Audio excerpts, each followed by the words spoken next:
A empresa de pesquisa agropecuária e extensão rural de Santa Catarina, EPAGRE, está divulgando medidas para que os agricultores possam enfrentar a estiagem no estado, que persiste desde 2019, principalmente na região oeste. A falta de chuva vem impactando os rios catarinenses. Das 34 estações hidrológicas de monitoramento de nível de rios no estado, 20 apresentam situação de estiagem. Sobre o assunto, conversamos agora com o engenheiro agrônomo e gerente estadual de extensão rural da EPAGRE, Darlan Rodrigo Marquesi. Bom dia, Darlan, seja bem-vindo ao nosso canal neste sábado pela manhã. Olá, bom dia, uma satisfação poder estar com vocês nesse momento e compartilhando um pouquinho da situação aqui de Santa Catarina. Então, Rodrigo, quais são os principais pontos da lista de recomendações da EPAGRE que podem ajudar o pecuarista catarinense a enfrentar a estiagem? Depois a gente vai falar dos outros produtores rurais, de cada cultura. Vamos começar pelos pecuaristas. Então, muito bem colocado, né? Nós estamos em Santa Catarina com cerca de 100 municípios em situação de atenção em relação à disponibilidade de água nas propriedades, alguns dos municípios já decretando estado de situação de emergência, e entre as principais atividades que estão sendo afetadas diretamente, né, é a produção pecuária, né, principalmente a produção pecuária de leite. Não neste momento que esteja faltando água diretamente aos animais, mas sim a alimentação desses animais, né? Então, como o ano passado nós já passamos por uma estiagem, afetou bastante a produção de alimento volumoso, silagem principalmente, de milho, e sobretudo as pastagens. E nesse momento é um outono aqui em Santa Catarina, no sul do país, né? E esse outono ele tem sido marcado com poucas chuvas. Isso também dificulta muito a semeadura e o plantio de pastagens de inverno. Então, nós temos recomendado, de uma forma geral, que o agricultor faça um planejamento da alimentação, né, ou seja, a orçamentação alimentar, para cerca de 150 dias adiante, né, de forma que, se a estiagem persistir ou aumentar, né, ele tenha condição de enfrentar principalmente a questão de alimentação de animais, que é o que mais é importante nesse momento. Ótimo. Agora eu gostaria que você passasse aos nossos telespectadores dicas para o agricultor, aquele que é envolvido no plantio de grãos, frutas e hortaliças. Quais são as suas recomendações? Ok. Então, assim como na pecuária, né, esse é o momento de semeadura. Algumas áreas já foram semeadas, por exemplo, de cereais de inverno, né? Trigo, aveia, cevada, centeio, azevém, né? Então, nesse momento, a semeadura em sistema de plantio direto, ou seja, o mínimo revolvimento do solo é uma prática importantíssima, porque o pouco de água que tem no solo, ele precisa ser reservado para o início da emergência, né? E também o arranque inicial das plantas. Da mesma forma, essas lavouras precisam ser semeadas com sementes de qualidade, né? Então, sementes certificadas, sementes com uma boa procedência para que não haja problema no estabelecimento das lavouras. E também acompanhar muito a previsão do tempo, porque talvez seja importante adequar a densidade de semeadura dessas lavouras de inverno. Quanto à semeadura direta, do sistema plantio direto, uma prática que nós temos indicado aos agricultores é fazer uma avaliação de quanta palha tem naquela área, né? Então, nós indicamos pelo menos 10 toneladas de massa seca, né? Isso será algo em torno de 1 quilo por metro quadrado, para fazer uma boa semeadura em cima da palhada. Outra questão é relacionada à integração lavoura-pecuária, né? Então, as lavouras que estão servindo de pastagem agora na intersafra, ao sair esses animais, a pastagem não pode ter menos do que 20 centímetros de altura, porque isso também afeta muito a semeadura lá na primavera, lá da safra de verão de soja ou de milho principalmente. Já em relação ao arroz irrigado, nós estamos tranquilamente agora nesse momento numa entre-safra, né?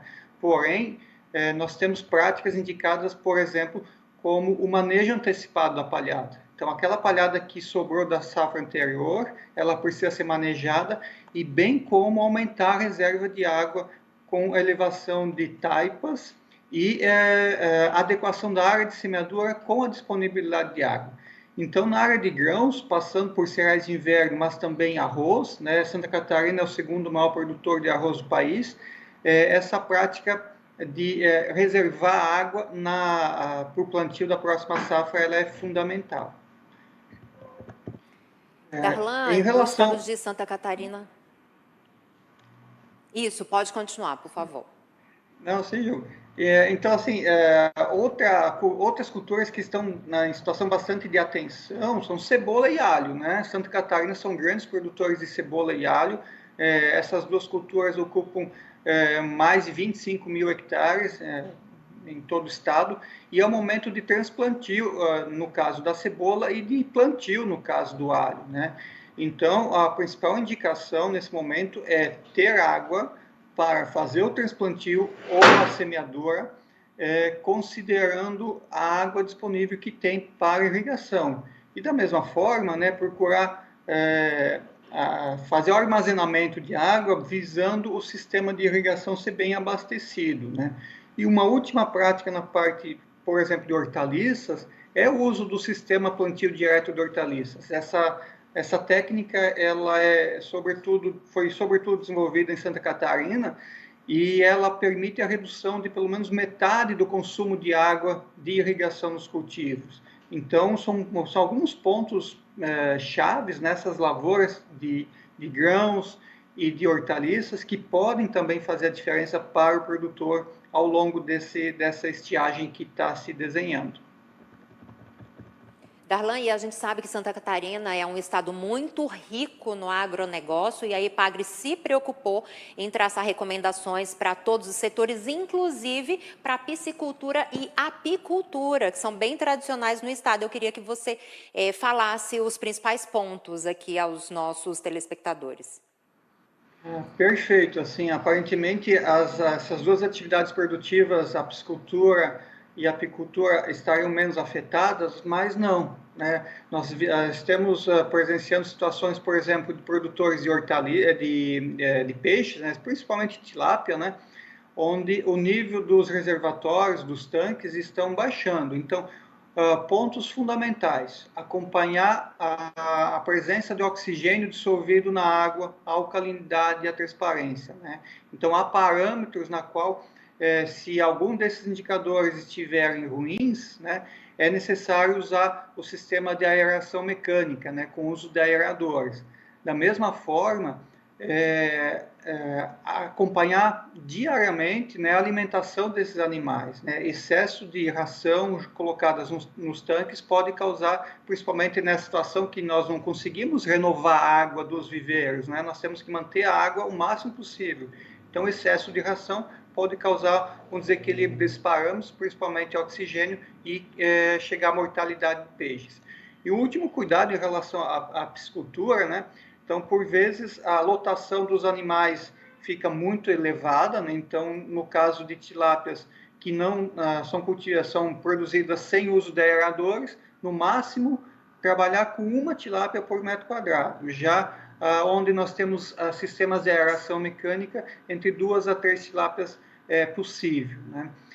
E também, né, evitar ao máximo a perda de água, né? Acompanhar os taludes, acompanhar as encostas, para que isso não se perca a pouca água que nós temos ainda, né? Já na apicultura, é fundamental nesse momento, porque nós temos pouca água, uma limitação de floração, então as culturas anuais ainda não estão em floração, né? Para nossa pastagem apícola. Então nós temos, e está chegando o inverno, né? Nós tivemos geada ao longo dessa semana em muitos pontos do estado.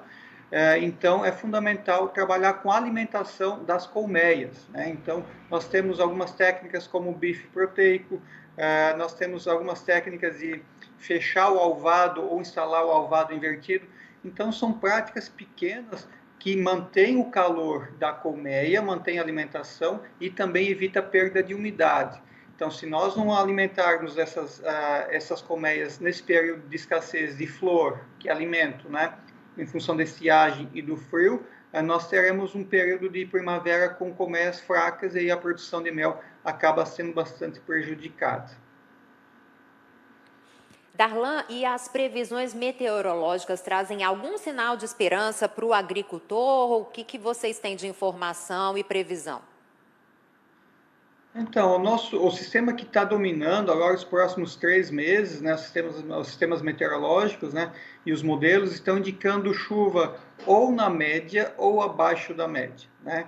Então, infelizmente, nós não temos uma previsão dos organismos de meteorologia do estado que se reuniram há pouco tempo, né, numa previsão de longo prazo, né, então, nos próximos 3 meses. O que a gente tem a esperança é que cheguem alguns movimentos de frente frias, por exemplo, que pelo menos amenizem o que a gente tem chamado de seca verde, né? Porque aparentemente ao visitar as regiões agrícolas de Santa Catarina, a vegetação está verde, né? Mas o nível de água no solo e o nível de água dos rios é muito baixo, ele é crítico realmente, né? E o Estado de Santa Catarina, através da Secretaria da Agricultura, da Pesca e do Desenvolvimento, tem procurado auxiliar na forma de uma série de políticas públicas que vão desde o armazenamento de água, apoio até em algumas situações emergenciais à perfuração de poços, mas também apoio a práticas de conservação de solo, de água no solo, né? Porque o nosso principal reservatório de água das propriedades é o solo, né? Mesmo que isso seja aproveitado na forma de nascentes e reservatórios, mas é fundamental o agricultor procurar o órgão de assistência técnica, no nosso caso aqui, Santa Catarina EPAGRE, né? Os vizinhos do Paraná, do Rio Grande do Sul, têm as suas empresas Emater, o IDR também, né? E em Santa Catarina nós temos essa condição de ter políticas públicas estaduais bem específicas para auxiliar o agricultor nesse momento que precisa de investimento, né? Mas, assim, de forma geral, na previsão do tempo, nós não temos, assim, expectativa nos próximos 3 meses de chuvas que possam repor a água no solo. No máximo, a gente estima que essa água será mantida, né, com algumas chuvas pontuais e não tão abrangentes. Muito obrigada por todas as recomendações. Darlan Rodrigo Marques, engenheiro agrônomo e gerente estadual da Extensão Rural da EPAGRE Santa Catarina. Um ótimo fim de semana para você. Muito obrigado a todos, né? Nesse final de semana, Dia das Mães, né? Dia das Mães para todas as mães de Santa Catarina, né? Sobretudo as mães agricultoras e pescadoras.